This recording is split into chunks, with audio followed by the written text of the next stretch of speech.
you dare.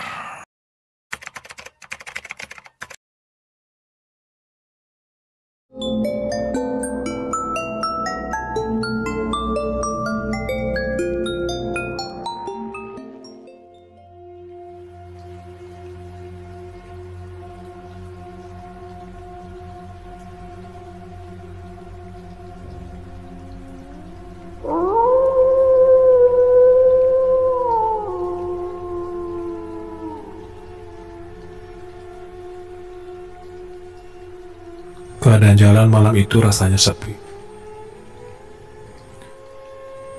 Gak banyak kendaraan yang melintas seperti biasanya. Malam itu saya pulang dari rumah kakak di ujung Berung dengan pakai motor butut saya sendirian.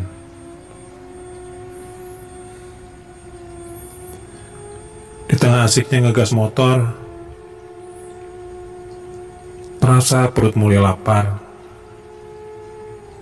mulai bernyanyi lagu keroncongan. Sebab waktu pulang dari rumah kakak, saya belum sempat makan dulu. Sebenarnya pas waktu mau pulang, ditawarin makan dulu sama kakak. Tapi saya nggak ngerasa lapar dan lauknya cuma goreng tempe sama tumis toge. Malas saya buat makan. Kali ini baru terasa lapar setelah melewati daerah Terminal Cicahem. Terminal yang biasanya selalu ramai. Tapi malam itu terminal pun kelihatannya sepi. Hanya ada beberapa angkot saja yang lagi ngetem.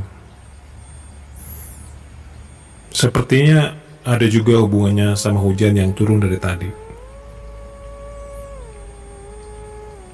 Badan jadi dingin dan perut minta diisi. Saya berhenti tepatnya di Jalan Suci. Ketika saya lihat ada mang-mang yang jualan nasi goreng di sana. Tenda tukang nasi goreng itu butut dan penerangan hanya lampu petromak. Tapi lumayanlah buat ngilangin rasa lapar. Mudah-mudahan rasa dengan nasi gorengnya enak juga.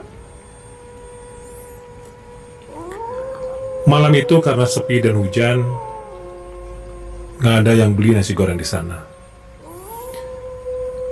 Malah saya lihat tukang nasi goreng lagi asik tidur di bangku panjang. Sebelum pesan nasi goreng, saya coba bangunin itu mang nasi goreng yang lagi lelap tertidur. Mang, maaf Mang. Nasi gorengnya masih ada nggak Mang? Masih toh Mas. Mau beli berapa porsi toh? Satu aja Mas. Kenapa dagang kok malah tidur Mas? Sepi ya Mas ya? Nggak ada yang beli? Nggak tahu nih Mas, malam ini kok rasanya ngantuk banget. Lagian yang beli lagi sepi. Ya hati-hati aja Mas kalau jualan sambil tidur. Ntar nasi gorengnya ada yang gendong tuh rodanya. Mas Re, ada saja nasi goreng, ada yang mangkuk nih. Ya wae Mas nih. Sambil nunggu nasi goreng jadi, saya ngobrol sama itu mang tukang nasi goreng. Kami ngobrol seolah-olah sudah lama kenal. Dan kelihatannya mang tukang nasi goreng sepertinya senang diajak ngobrol.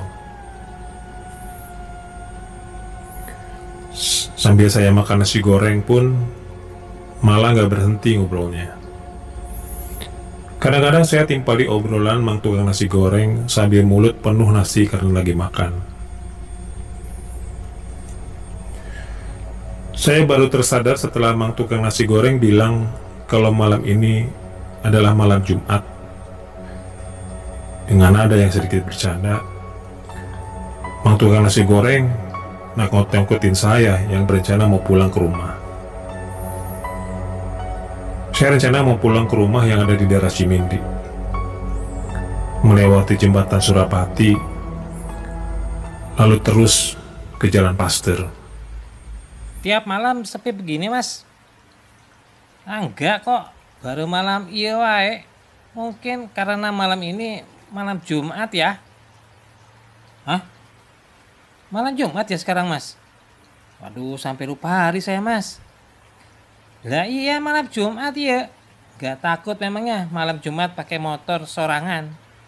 Mana hujan rintik-rintik, biasanya ada yang aneh. Aneh apa tuh, Mas? Di mana yang aneh itu? Ini mah kata batur ya. Kalau suasana seperti ini di malam Jumat, juga ada yang aneh-aneh di jembatan Surapati.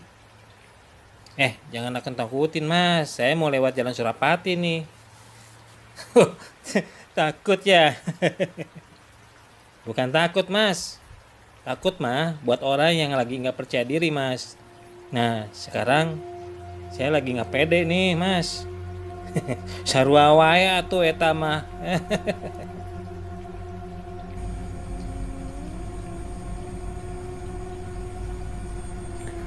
Sesudah makan nasi goreng, saya melanjutkan perjalanan dengan tujuan ke rumah. Hujan masih rintik-rintik, dan motor saya gas ke arah barat. Sesampainya di Jalan Surapati, mendadak motor yang saya tumpangi mati. Motor tiba-tiba mogok. Saya turun dari motor dan mencoba untuk menghidupkannya kembali. Tapi sia-sia. Motor nggak juga mau hidup.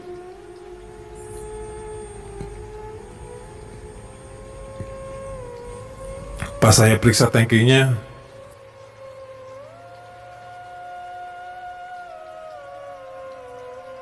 ternyata motor kehabisan bensin. Sial, pikirku.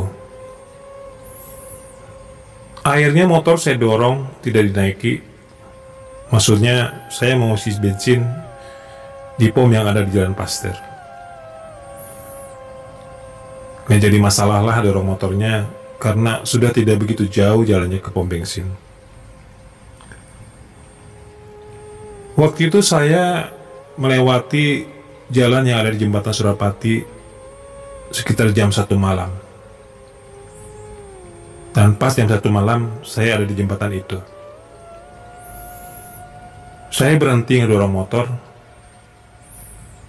karena rasa-rasanya beberapa meter di depan seperti ada sesuatu dengan warna hitam yang ngalangin pandangan. Sepertinya ada orang yang sedang duduk tertunduk di jembatan Jalan Surapati. Dan badan orang itu basah kuyup kena hujan. Dia tertunduk, mukanya nggak kelihatan. Saya ngelanjutin ngedorong motor ke arah orang yang sedang duduk itu. Ya kalau orang itu orang yang lagi perlu bantuan. Setelah dekat, saya lalu tanya sama orang yang sedang ada di Surapati itu. Kang, kenapa di sini, Kang? Hujanan, Kang? Kecelakaan, Kang? Kenapa, Kang? Orang itu nggak memperdulikan pertanyaan saya.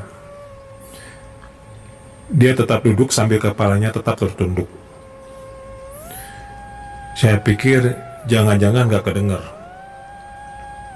Saya kembali tanya sama orang itu dengan nada yang lebih kencang. Tapi tetap saja, saya nggak digubris sama dia. Orang itu dengan cueknya tetap duduk sambil tunduk. Yang sebelumnya mau niatin nolong, jadinya saya malah kesal. Sebab orang itu cuekin saya seperti itu. Kang, ditanya baik-baik diam aja, Kang. Terserah Kang aja lah. Uli kali torek ya. Serahlah, bukan orang kali ya. Baru saja saya sumpah serapah seperti itu, tiba-tiba orang itu bergerak, mencoba berdiri dengan badan yang sangat kaku, mirip dengan zombie yang ada di TV-TV. Lalu tiba-tiba orang itu ngomong,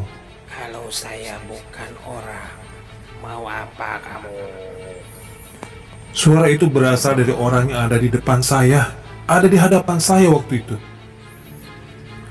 Padahal kalau dilihat samar-samar, mulut orang itu tidak bergerak. Tapi setelah dilihat secara seksama, orang itu ternyata tidak bermuka. Mukanya rata seperti tembok.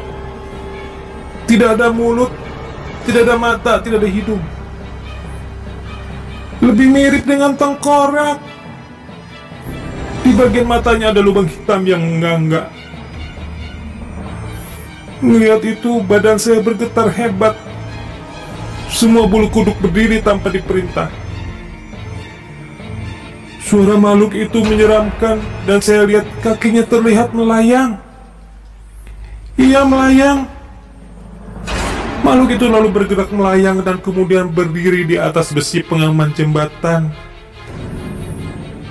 Saat itu kondisi jembatan mendadak seperti pertama gelap dan gak ada satupun mobil yang melintas. Saya terpaku melihat ke arah makhluk itu. Setelah makhluk itu ada di atas, tiba-tiba makhluk itu seperti terjatuh ke tengah jalan. Dan makhluk itu berdiri di tengah jalan.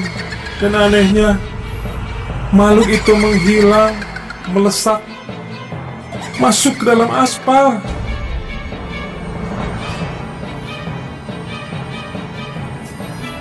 Setelah kejadian itu, terdengar ada orang yang bilang, "Saya penunggu jembatan ini. Itu kalau kamu mau tahu." Setelah mendengar itu, saya langsung kembali mendorong motor dengan setengah berlari. Pengen cepat sampai di pom bensin yang ada di Pasteur. Selagi saya ngedorong motor, saya merasa aneh. Sebab rasanya ada orang yang mengikuti dari belakang.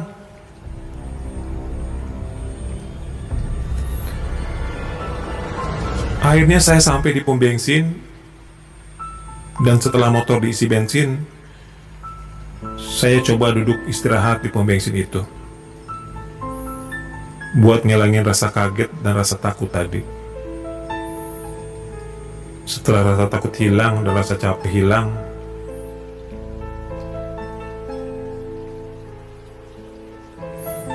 kemudian saya lanjutin perjalanan ke arah rumah. Sejak saat itu, saya tidak mau lagi makan nasi goreng dan lewatan jembatan Surapati lewat jam 12 malam di malam Jumat.